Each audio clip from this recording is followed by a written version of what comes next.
صلوا عليه الصلاة والسلام عليك يا رسول الله وعلى آلك وأصحابك يا حبيب الله الصلاة والسلام عليك يا رحمة للعالمين الصلاة والسلام عليك يا شفيع المذنبين. حمد و صلات کے بعد گزشتہ رات میں نے آپ حضرات کے سامنے شہادت کی فضیلت اور شہادت کا فلسفہ کہ شہادت کس کو کہتے ہیں، اور یہ شہادت اللہ تعالیٰ کا ایک بہت بڑا انعام ہے جس کی بڑے بڑے جلیل القدر حضرات تمنا و آرزو کرتے رہے، اور حسنین کریمین کی شہادت یہ رسول اکرم صلی اللہ تعالی علیہ وسلم کی شہادت ہے، یہ بیان کیا تھا اور یہ بتایا تھا کہ حضور علیہ الصلوۃ والسلام کی بارگاہ اقدس سے حسنین کریمین کو یہ کمال ملا ہے. یہ کمال حضور کا ہے اور حضور کا کمال ظاہر ہوا حسنین کی ذات سے. تو حسنین کی ذات گویا مظہر کمال مصطفیٰ ہے، اور اس کے ساتھ یہ بھی بتایا تھا کہ جس طرح حسنین کی ذات مظہر کمال مصطفیٰ ہے، اسی طرح حسنین کی ذات مظہر جمال مصطفیٰ ہے. اور آپ کو یہ بھی بتایا تھا کہ حضرت امام حسن رضی اللہ تعالی عنہ کو شہادت سری کا کمال ملا، اور امام حسین علیہ السلام کو شہادت جہری کا.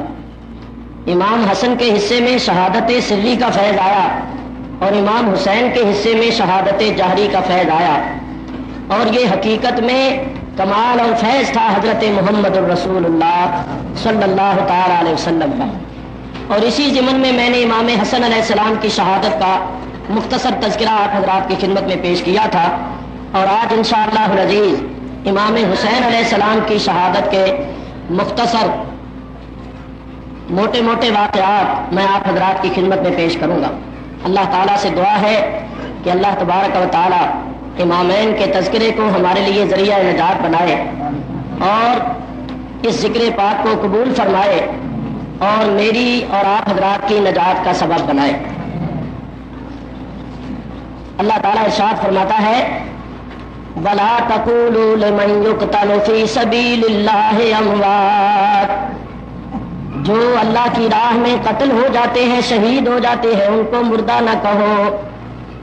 بل احیاء ولکن لا تشعرون، بلکہ وہ زندہ ہیں لیکن تمہیں شعور نہیں.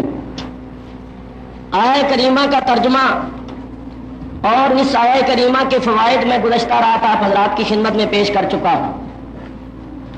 حضور علیہ الصلوۃ والسلام کی امت میں بہت سے شہداء ہوئے. اللہ تبارک و تعالی نے یہ کمال، یہ انعام بہت سے لوگوں کو عطا فرمایا. چنانچہ حضرت ابو بکر صدیق بھی اس کمال سے سرفراز ہوئے، حضرت عمر فاروق، عثمان غنی، علی مرتضیٰ کو بھی یہ انعام ملا. جنگ بدر میں، جنگ احد میں، غزوہ خیبر میں، اسی طرح غزوات و سرایا میں بہت سے صحابہ اس کمال اور اس انعام سے سرفراز ہوئے.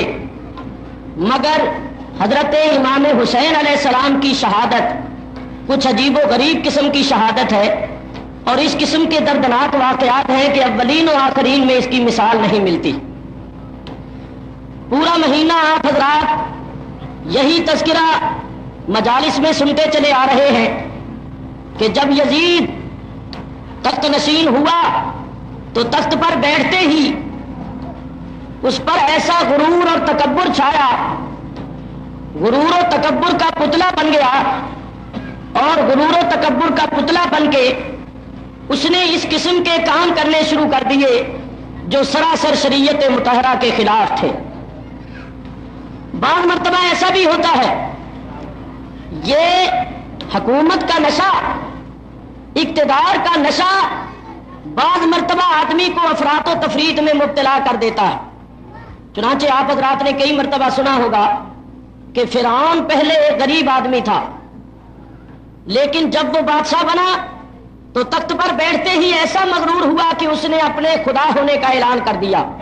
کہنے لگا انا ربکم الاعلی، میں تمہارا سب سے بڑا رب ہوں، میری پوجا و پرستش کرو. تو وہی بچیں گے جو میری پوجا و پرستش کریں گے، اور جو لوگ میری پوجا و پرستش سے انکار کریں گے میں ان کو قتل کروا دوں گا. چنانچہ اس نے ہزارہ آدمی صرف اس وجہ سے موت کے گھاٹ اتروا دیے کہ انہوں نے اس کی پوجا و پرستش کرنے سے اور اس کو معبود ماننے سے انکار کر دیا تھا. تو بعض مرتبہ ایسا بھی ہوتا ہے. تو یزید بھی جب تخت پر بیٹھا تو یہ باپ کی موجودگی میں تو چھپ چھپ کے فسق و فجور کرتا تھا، مگر جب یہ تخت نشین ہو گیا تو پھر اب اس کو روکنے والا اور پوچھنے والا کوئی نہیں تھا. یہ کھل کر برسر عام فسق و فجور کرنے لگا. شراب پینا، زنا کرنا، برائیاں، یہ اس کا دن رات کا مشغلہ تھا. اور یہ سمجھتا تھا کہ جیسے میرے حالات ہیں، جس قسم کے میرے کارنامے ہیں، کوئی شخص مجھے تسلیم نہیں کرے گا. خصوصاً جو بڑے بڑے حضرات ہیں وہ کبھی میری امارت اور خلافت کو تسلیم نہیں کریں گے، اور وہ کبھی میری بیعت نہیں کریں گے، اور ان کا انکار دوسروں کے انکار کا سبب بنے گا. اس لیے بہتر یہ ہے کہ میں ان سے بیعت طلب کروں، اور وہ جب انکار کریں تو ان کو قتل کروا دوں، تاکہ میری راہ سے یہ بڑی بڑی چٹانیں جو ہیں یہ دور ہو جائیں اور میری خلافت اور میری عمارت کا میدان اور معاملہ صاف ہو جائے. چنانچہ اس نے تخت پر بیٹھتے ہی حضرت امام حسین علیہ السلام سے، حضرت عبداللہ بن زبیر سے، حضرت عبداللہ بن عمر سے بیعت طلب کی. یہ بڑے بڑے حضرات تھے، خود بھی بڑے تھے اور بڑوں کی اولاد تھے، تو یہ یزید جیسے فاسق و فاجر کی کیسے بیعت کر سکتے تھے؟ انہوں نے انکار کر دیا، اور یہی ان کے شایان شان تھا. انکار کر کے حضرت عبداللہ ابن عمر، عبداللہ بن زبیر تو بغیر ملے ہی مدینہ منورہ سے ہجرت کر کے مکہ مکرمہ چلے گئے. امام حسین حاکم مدینہ ولید کی خدمت میں تشریف لے گئے، اس سے بات چیت کی. حاکم مدینہ نے کہا کہ حضرت یزید نے آپ سے بیعت طلب کی ہے. آپ نے فرمایا میں یزید کی بیعت نہیں کر سکتا، یزید فاسق و فاجر ہے، وہ اس لائق اور وہ اس قابل نہیں کہ میں اس کی بیعت کروں، میں قطعاً اس کی بیعت کرنے کے واسطے تیار نہیں. آپ نے صاف انکار فرما دیا، اور یہی آپ کے شایان شان تھا. دیکھیے اگر آپ بیعت کر لیتے تو آپ سمجھتے ہیں کہ جان بچ جاتی، خاندان بچ جاتا، اور یہ بھی ہو سکتا تھا کہ دنیا کا مال آپ کے قدموں میں ڈھیر ہو جاتا، مگر اسلام کا نظام درہم برہم ہو جاتا، اور قیامت تک ہر فاسق و فاجر کی بیعت کرنی جائز ہو جاتی، اور اس کے جواز کے لیے امام حسین کی بیعت دلیل بن جاتی. لوگ یہ کہتے جب امام حسین علیہ السلام جیسا جلیل القدر امام فاسق و فاجر کی بیعت کر لیتا ہے تو معلوم یہ ہوا کہ فاسق و فاجر کی بیعت کرنا بھی جائز ہے. اگر ناجائز ہوتا تو امام حسین جیسا شخص کبھی بیعت نہ کرتا. تو قیامت تک ہر فاسق و فاجر کی بیعت جائز ہو جاتی.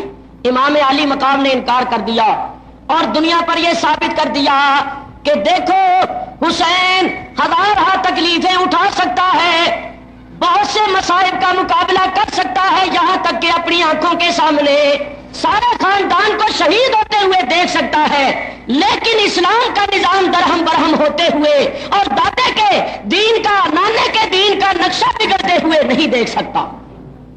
امام علی مقام نے اپنے عمل سے اور اپنے کردار سے ثبوت پیش کیا اور دنیا پر ثابت کر دیا کہ مردان خدا کی یہی شان ہوتی ہے کہ وہ باطل کے سامنے سینہ تان کے ڈٹ جاتے ہیں، یہاں تک کہ سینے میں گولیاں اور تیر کھا لیتے ہیں مگر باطل کے سامنے سر نہیں جھکاتے. امام علی مقام نے اپنے عمل سے اپنی بلندی کردار کا ثبوت دیا اور اپنا مقام لوگوں پر واضح کیا. چنانچہ جس وقت آپ نے انکار کر دیا تو انکار کرنے کے بعد آپ نے اپنے سارے عزیزوں کو جمع کیا اور جمع کر کے فرمایا میرے عزیزوں، اگر میں مدینے میں رہا تو یہ لوگ مجھے یزید کی بیعت کے لیے مجبور کریں گے اور میں نے بیعت کرنی نہیں. یہ مجبور کریں گے تو لامحالہ جنگ ہوگا، فساد ہوگا، تو میں یہ نہیں چاہتا کہ میری وجہ سے مدینہ منورہ میں فتنہ و فساد یا لڑائی جھگڑا ہو. اس لیے بہتر یہ ہے کہ یہاں سے ہجرت کر کے مکے چلے جائیں۔ عزیزوں نے کہا کہ آپ ہمارے سردار ہیں، جس طرح آپ حکم دیں گے ہم تعمیل کریں گے۔ آپ نے مدینہ منورہ سے ہجرت کا ارادہ فرما لیا۔ اب آپ اندازہ کیجئے کہ حالات اس قسم کے پیدا ہو گئے کہ امام حسین کو وہ مدینہ چھوڑنا پڑا جس مدینے میں ان کے نانا جان کا روضہ انور تھا۔ اس وقت حسین کی کیا کیفیت ہوگی؟ وہ مدینہ منورہ جس کی زیارت کے لیے لوگ دور دراز سے آتے ہیں، ہزار روپیہ خرچ کرتے ہیں، عزیز و اقارب کی جدائی برداشت کرتے ہیں، کاروبار بند کرتے ہیں اس مدینے کو دیکھنے کے لیے۔ وہی مدینہ آج چھڑایا جا رہا تھا کس سے؟ جو خود مدینے کا والی تھا، نبی پاک کی آنکھوں کا تارا تھا۔ الغرض امام پاک روتے ہوئے روضہ انور پر حاضر ہوئے اور سلام عرض کیا اور نانا جان سے اجازت چاہی، اور اشکبار آنکھوں سے روتے ہوئے رخصت و اجازت لے کر اپنے عزیز و اقارب کے ساتھ مدینہ منورہ سے نکلے اور مکہ مکرمہ پہنچ گئے۔ مکہ مکرمہ کیوں گئے تھے؟ اللہ تعالیٰ ارشاد فرماتا ہے وَمَن دَخَلَهُ كَانَ آمِنًا، جو حرم میں داخل ہو گیا وہ امن میں آ گیا۔ چونکہ حرم کی حد کے اندر لڑنا جھگڑنا، کسی کا خون بہانا یہ ناجائز، حرام اور ممنوع ہے۔ یہاں تک کہ حدود حرم میں جوں تک مارنے کا حکم نہیں ہے۔ ہاں زہریلے جانور سانپ بچھو وغیرہ کو مار سکتے ہیں، مگر جو جانور اذیت اور تکلیف نہیں پہنچاتے ان جانوروں تک مارنا جائز نہیں ہے۔ اور مومن کی تو بڑی شان ہے، مومن کی عزت و حرمت تو بہت زیادہ ہوتی ہے۔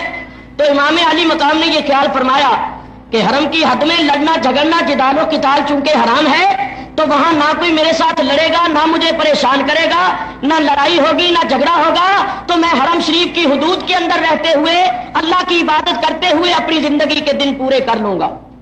اس خیال سے آپ مدینہ منورہ سے مکہ مکرمہ چلے گئے۔ جو ہی مکہ مکرمہ میں آپ پہنچے، اہل کوفہ کی طرف سے خطوط اور چٹھیاں پہنچنی شروع ہو گئیں۔ لگاتار خطوط آ رہے ہیں، قاصد آ رہے ہیں، یہاں تک کہ تھوڑے سے عرصے میں حضرت امام پاک کی خدمت میں کوفے سے 150 چٹھی پہنچ گئی، 150 چٹھی، اور بعد نے تو 1200 چٹھیاں لکھی، 1200 خطوط پہنچے۔ بعد علماء نے اپنی اپنی کتابوں میں 1200 خطوط کا ذکر بھی کیا ہے، لیکن 150 چٹھی تو بڑے بڑے مستند علماء نے لکھا ہے کہ 150 چٹھی پہنچی۔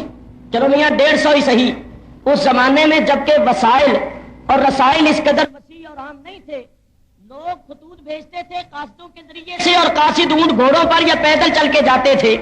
ایسے حالات میں 150 چٹھی کا پہنچنا بھی کوئی معمولی بات نہیں تھا۔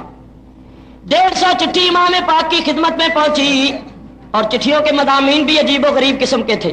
مضامین یہ تھے کہ اے امام حسین، ہم آپ کے باپ کے ماننے والے ہیں، ہم محبان علی ہیں، ہم محبان اہل بیت ہیں۔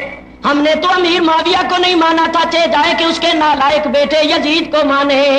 ہم آپ کے باپ امیر المومنین حضرت علی اور آپ کے بھائی حضرت امام حسن کے ماننے والے ہیں، ہم یزید کے ماننے والے نہیں ہیں۔ اور یزید تخت پر بیٹھ گیا ہے تو ہم اس کو خلیفہ یا امام نہیں مانتے، بلکہ آپ کو خلیفہ برحق اور امام برحق مانتے۔ تو آپ مہربانی کر کے کوفے میں تشریف لائیں، ہم لوگ آپ کی بیعت کریں گے اور آپ کو خلیفہ تسلیم کریں گے، اور آپ پر اپنی جانیں اور اپنا مال قربان کریں گے، اور آپ کے دستے حق پرست پر بیعت کر کے آپ کی رہنمائی میں زندگی کے دن گزاریں گے۔ تو آپ تشریف لائیے، ہماری دستگیری فرمائیے، اور ہمیں اپنی صحبت میں رکھ کر اپنے فیوز و برکات سے مستفیض فرمائیے۔ تو تمام قبیلوں خاندانوں کی طرف سے امام پاک کے پاس چٹھیاں پہنچی، اور بعد نے اس قسم کے مضامین لکھے کہ اے امام پاک، اگر آپ تشریف نہ لائے تو ہم بامر مجبوری یزید کی بیعت کر لیں گے، کیونکہ حکومت کا مقابلہ تو ہم کر نہیں سکتے۔ اور پھر کل قیامت کے دن اگر خدا تعالیٰ نے ہم سے پوچھا کہ تم نے یزید جیسے نالائق آدمی کی بیعت کیوں کی، تو ہم صاف کہہ دیں گے کہ اے مولا، ہم نے تیرے نبی کے نواسے کو خطوط لکھے، چٹھیاں لکھی، قاصد بھیجے، جان مال قربان کرنے کا یقین دلایا، مگر وہ تشریف نہیں لائے، انہوں نے ہماری دعوت کو قبول نہیں کیا۔ تو جب انہوں نے ٹھکرا دیا تو مولا ہم حکومت کا مقابلہ تو کر نہیں سکتے تھے، ہم نے بامر مجبوری یزید کی بیعت کر لی ہے، تو اے امام پھر یاد رکھیے کہ ہماری بیعت کا وبال بھی آپ کے کندھوں پر ہوگا۔ اس قسم کے مضامین لکھے کہ امام پاک شرعی طور پر سوچنے کے لیے مجبور ہو گئے کہ اب کیا کیا جائے۔ چنانچہ آپ نے بہت سے لوگوں سے مشورے بھی کیے، آخر آپ اس نتیجے پر پہنچے کہ پہلے کسی معتبر آدمی کو وہاں بھیجنا چاہیے جو وہاں جا کر بچشمے خود حالات کا جائزہ لے کہ کیا واقعی وہ لوگ چاہتے ہیں اور ان کے دلوں میں محبت اور عقیدت ہے۔ اگر وہ چاہتے ہوں اور ان کے دلوں میں محبت اور عقیدت ہو تو پھر اس کی اطلاع آنے پر جانا چاہیے، ورنہ نہیں جانا چاہیے۔ چنانچہ آپ نے اپنے چچا زاد بھائی حضرت مسلم بن عقیل کو اس کام کے واسطے منتخب کیا اور فرمایا کہ اے میرے بھائی، اس طرح کوفے سے چٹھیاں آ رہی ہیں تو میں آپ کو اپنا نائب بنا کے وہاں بھیجتا ہوں، آپ وہاں پہنچ کر وہاں کے حالات کا بچشمے خود مطالعہ کریں اور جائزہ لیں۔ اگر حالات واقعی تسلی بخش ہوں تو پھر آپ مجھے اطلاع دیں، چٹھی لکھیں، آپ کی اطلاع اور چٹھی آنے پر پھر میں بھی چلا آؤں گا، ورنہ آپ بھی واپس آ جانا۔ آپ کے چچا زاد بھائی حضرت مسلم بن عقیل اس کام کے واسطے تیار ہو گئے۔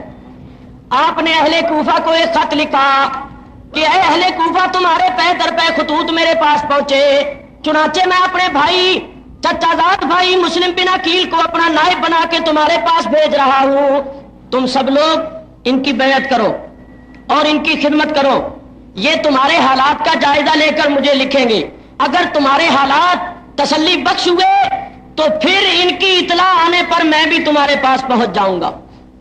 آپ نے چٹھی لکھ کے مور لگا کے حضرت مسلم بن عقیل کو دے دی اور ان کو رخصت کر دیا۔ حضرت مسلم بن عقیل کے دو بیٹے حضرت محمد اور حضرت ابراہیم بھی تیار ہو گئے۔ وہ کہنے لگے ابا ہمیں چھوڑ کر نہ جائیے بلکہ اپنے ساتھ لے جائیے۔ حضرت مسلم نے اپنے بچوں کا دل توڑنا گوارا نہ کیا اور اپنے چھوٹے چھوٹے بچوں کو بھی ساتھ لے لیا۔ وہ مکہ مکرمہ سے مدینہ منورہ آئے، وہاں اپنے عزیزوں سے مل کر چلے اور کوفے میں پہنچ گئے۔ کوفے میں ایک شخص تھا جس کا نام تھا مختار بن عبیدہ ثقفی، وہ محب اہل بیت تھا۔ ان کے گھر میں حضرت مسلم اترے۔ جس وقت کوفے والوں کو خبر لگی کہ حضرت مسلم امام حسین کے نائب بن کر آئے ہیں تو اہل کوفہ نے جوک در جوک آ کر بیعت کرنی شروع کر دی، یہاں تک کہ 40,000 آدمیوں نے بیعت کر لی اور اس قدر عقیدت و محبت کا مظاہرہ کیا کہ حضرت مسلم بڑے متاثر ہوئے، آگے پیچھے پھرتے تھے، دن رات دعوتیں ہوتی تھی، ہاتھ چومتے تھے، جوتیاں چومتے تھے اور بڑی عقیدت و محبت کا جو مظاہرہ کیا تو حضرت مسلم بڑے متاثر ہوئے کہ یہ لوگ تو امام پاک کے بڑے ہی عاشق ہیں، بڑے ہی چاہنے والے ہیں، تو اب میں آیا ہوں، جب امام آئیں گے تو پھر ان کی عقیدت و محبت کا کیا عالم ہوگا۔ حضرت مسلم نے متاثر ہو کر سارے حالات امام حسین کو لکھ دیے کہ 40,000 نے بیعت کر لی ہے، میرے آگے پیچھے پھر رہے ہیں، بڑی میری خدمت کر رہے ہیں اور ان کے دلوں میں آپ کی بے پناہ محبت ہے، تو آپ میرے خط کو دیکھتے ہی تشریف لے آئیے، یہاں کے حالات بڑے تسلی بخش ہیں۔ حضرت مسلم نے امام حسین کو چٹھی لکھ دی، ادھر قاصد چٹھی لے کر روانہ ہو گیا اور ادھر دیکھو قضاء و قدر کے احکام جو نافذ ہو چکے تھے وہ کیا رنگ دکھاتے ہیں۔ چند یزیدی بھی کوفے میں رہتے تھے جو یزید کے حامی تھے، انہوں نے جب یہ دیکھا کہ امام مسلم امام حسین کے نائب بن کر آئے ہیں اور 40,000 آدمی نے بیعت کر لی ہے تو انہوں نے یزید کو اطلاع کر دی۔ انہوں نے یزید کو یہ اطلاع کی کہ اے یزید، تو خواب غفلت میں ہے، تو غفلت کی نیند سو رہا ہے اور یہاں تیرے خلاف کوفے میں وہ محاذ بن رہا ہے جس محاذ کو توڑنا پھر تیری قوت و طاقت سے باہر ہوگا، اور تجھے کچھ خبر ہی نہیں ہے۔ 40,000 آدمی تیرے خلاف بیعت کر چکا ہے اور ابھی لوگ کر رہے ہیں، اگر یہی صورت رہی تو یہاں سے وہ طوفان اور سیلاب اٹھے گا جو تنکے کی طرح تجھے بہا کر لے جائے گا، تو جس طرح بھی تجھ سے ہو سکے اس محاذ کو توڑ۔ جس وقت یزید کو معلوم ہوا تو وہ بڑا پریشان ہوا، اس کو جب اپنا اقتدار خطرے میں نظر آیا تو آپ جانتے ہیں کہ اقتدار بڑی چیز ہوتی ہے، کوئی شخص جلدی کیے اپنا اقتدار اور اپنا مقام چھوڑنے کے واسطے تیار نہیں ہوتا، کوئی ہے ایسا جو تخت کو، کرسی کو، اقتدار کو چھوڑ دے؟ جتنی اس سے جو بھی اس سے ہو سکتا ہے وہ کرتا ہے کہ یہ اقتدار، یہ تخت اور یہ کرسی میرے پاس رہ جائے۔ تو یزید کو بھی جب اپنا اقتدار خطرے میں نظر آیا تو اس نے کیا کیا کہ نعمان بن بشیر جو کوفے کے گورنر تھے اور جنہوں نے حضرت امام مسلم کے خلاف کچھ نہیں کیا تھا، ان کو تو معزول کر دیا اور ان کی جگہ ابن زیاد جس کا نام تھا عبید اللہ اور بڑا جابر اور بڑا سخت قسم کا آدمی تھا اور بصرے کا گورنر تھا، اس کو مقرر کر دیا اور اس کو لکھا کہ تو بس بصرے کا بھی گورنر ہے اور میں تجھے کوفے کا بھی گورنر بناتا ہوں، اور تو فوراً کوفے پہنچ اور میرے خلاف جو وہاں محاذ قائم ہو رہا ہے اس محاذ کو جس طرح بھی تجھ سے ہو سکے توڑ، اور اس معاملے میں تجھے تمام اختیارات ہیں، جو قدم بھی تجھے اٹھانا پڑے جس طرح بھی ہو سکے اس محاذ کو توڑ اور حالات کو ہموار اور برابر کر۔ یہ ابن زیاد یزید کی طرف سے اختیارات عام لے کر کوفے میں آیا۔ یہ کس طرح آیا یہ ایک بڑی لمبی تفصیل ہے، میں موٹے موٹے واقعات عرض کر رہا ہوں کیونکہ کئی مقامات پر یہ تذکرہ ہو چکا۔ جس وقت وہ کوفے میں آیا تو کوفے میں آ کر سب سے پہلا کام اس نے یہ کیا کہ جتنے بڑے بڑے سردار حضرت مسلم کے ساتھ تھے اور جنہوں نے حضرت مسلم کی بیعت کی تھی ان سب کو اس نے گرفتار کر لیا اور گرفتار کر کے کوفے کے دارالعمارت کے اندر نظر بند کر دیا۔ اب جناب والا تمام سرداروں کی گرفتاری کی خبر بجلی کی طرح کوفے میں پھیلی اور سب لوگ حیران و پریشان ہو گئے، خوف و ہراس پھیل گیا کہ اب کیا ہوگا، بڑے بڑے سردار تو پکڑے جا رہے ہیں اور پکڑے گئے۔ اور ابن زیاد اب حضرت امام مسلم کی گرفتاری کی تدبیریں سوچ رہا تھا کہ اب حضرت مسلم کو کیسے گرفتار کیا جائے۔ تو جب حضرت مسلم نے یہ دیکھا کہ بڑے بڑے سردار گرفتار ہو چکے ہیں اور اب میری گرفتاری کی بھی تدبیریں ہو رہی ہیں تو آپ نے اپنے تمام عقیدت مندوں اور مریدوں کو پکارا، سب کے سب آپ کے جھنڈے تلے جمع ہو گئے۔ وہ 40,000 آدمی جنہوں نے حضرت مسلم کے ہاتھ پر بیعت کی تھی وہ سب کے سب آپ کے پاس آ گئے اور آپ نے ان 40,000 کو حکم دیا کہ دارالعمارت کا محاصرہ کر لو۔ حضرت امام مسلم نے 40,000 عقیدت مندوں کے ساتھ دارالعمارت کا محاصرہ کر لیا۔ وہ ایسا وقت تھا کہ اگر آپ اشارہ کر دیتے کہ حملہ کر دو تو وہ 40,000 آدمی دارالعمارت کی اینٹ سے اینٹ بجا دیتے اور ابن زیاد مقابلہ بھی نہیں کر سکتا تھا۔ 40,000 کا مقابلہ کرنے کی وہ طاقت و قوت نہیں رکھتا تھا اور نہ اس وقت اس کے پاس اتنی فوج تھی، مگر میں پہلے بتا چکا ہوں کہ قضاء و قدر کے احکام نافذ ہو چکے تھے، ہونا وہی تھا جو اللہ تعالیٰ کو منظور تھا۔ جس وقت حضرت امام مسلم نے 40,000 کے ساتھ محاصرہ کیا تو ابن زیاد بہت گھبرایا۔ اس نے پھر بڑی چالاکی اور بڑی مکاری سے کام لیا کہ جتنے بڑے بڑے سردار اس نے دارالعمارت کے اندر نظر بند کیے ہوئے تھے ان سب کو بلایا اور بلا کر کہا کہ دیکھو اگر اپنی اور اپنے گھر والوں کی خیر چاہتے ہو تو میرا ساتھ دو اور میرے ساتھ تعاون کرو، نہیں تو میں تمہیں ابھی قتل کروا دوں گا اور جو تمہارے گھر والوں کا، تمہاری اولاد کا حشر ہوگا وہ دنیا دیکھے گی۔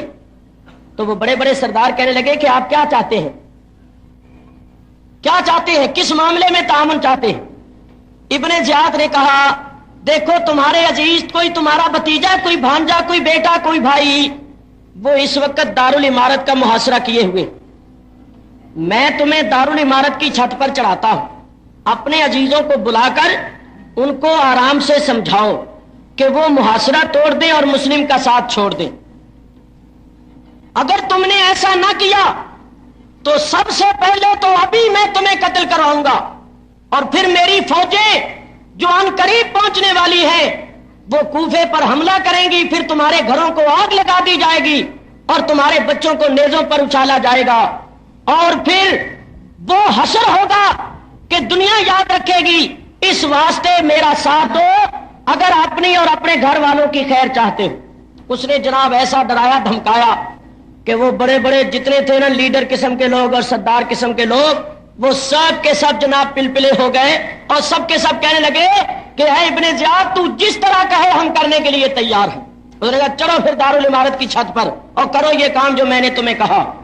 یہ بڑے بڑے سردار چھت پر چڑھ گئے اور انہوں نے اپنے عزیزوں کو بلانا شروع کر دیا اور بلا کے چپکے چپکے سے سمجھانا شروع کر دیا کہ دیکھو حکومت یزید کے پاس ہے، فوجیں یزید کے پاس ہیں، اسلحہ یزید کے پاس ہے، دولت یزید کے پاس ہے۔ حضرت امام حسین بے شک رسول اللہ کے فرزند ہیں، لیکن نہ ان کے پاس حکومت ہے، نہ دولت ہے، نہ فوجیں ہیں، نہ اسلحہ ہے، تو وہ بغیر اسلحے کے، بغیر فوجوں کے، بغیر دولت کے یزید کا مقابلہ کس طرح کر سکتے ہیں؟ تو ہم درمیان میں خواہ پس جائیں گے، یہ اقتدار کا معاملہ ہے، تو تم لوگ اس وقت محاصرہ توڑ دو اور امام مسلم کا ساتھ چھوڑ دو۔ اگر تم نے ایسا نہ کیا تو یاد رکھو نہ تمہیں ہمارا منہ دیکھنا نصیب ہوگا اور نہ ہم تمہارا منہ دے سکیں گے، ہمیں ابھی قتل کروا دیا جائے گا اور تمہارا جو اثر ہوگا وہ بھی بڑا سخت ہوگا۔ جب وہ بڑے بڑے سرداروں نے اپنے عزیزوں کو اس قسم کی باتیں سنانی شروع کی اور اس قسم کے مشورے دینے شروع کیے تو اب جناب وہ بھی محاصرہ توڑ کے جانے لگے۔ جتنے محاصرہ کیے ہوئے تھے ان میں سے لوگ نکل کر جانے لگے، 10 ادھر سے نکل گئے، 20 ادھر سے نکل گئے، 50 ادھر سے نکل گئے۔ لیجئے صاحب، حضرت امام مسلم نے 40,000 آدمی کے ساتھ دارالعمارت کا محاصرہ کیا تھا۔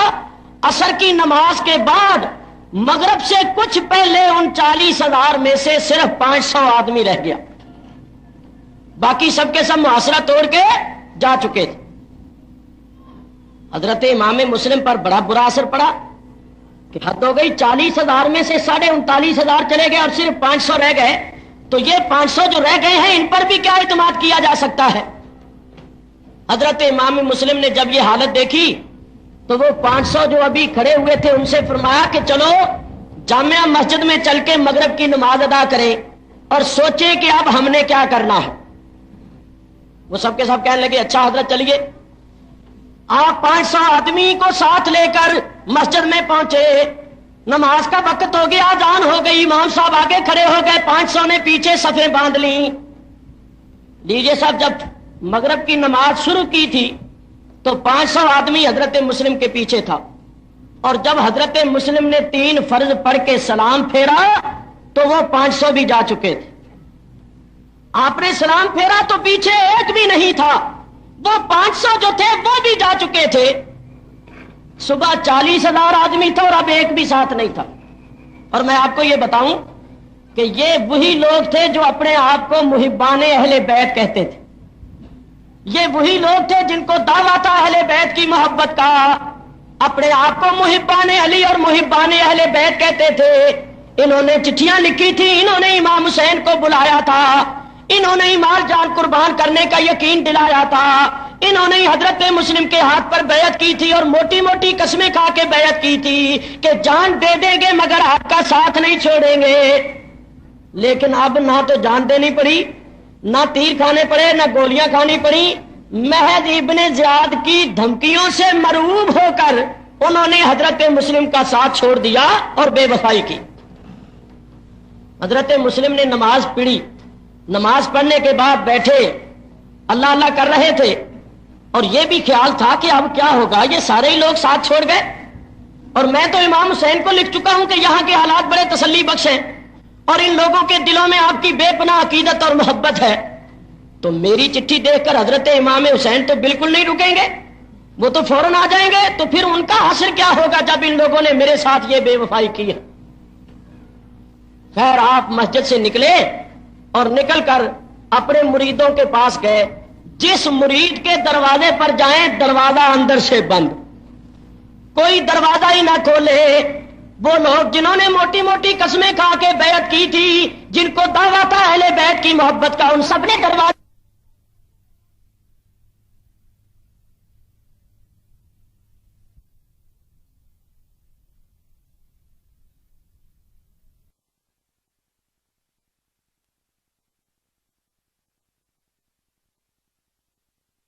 جس مرید کے دروازے پر جائیں دروازہ اندر سے بند، کوئی دروازہ ہی نہ کھولے۔ وہ لوگ جنہوں نے موٹی موٹی قسمیں کھا کے بیعت کی تھی،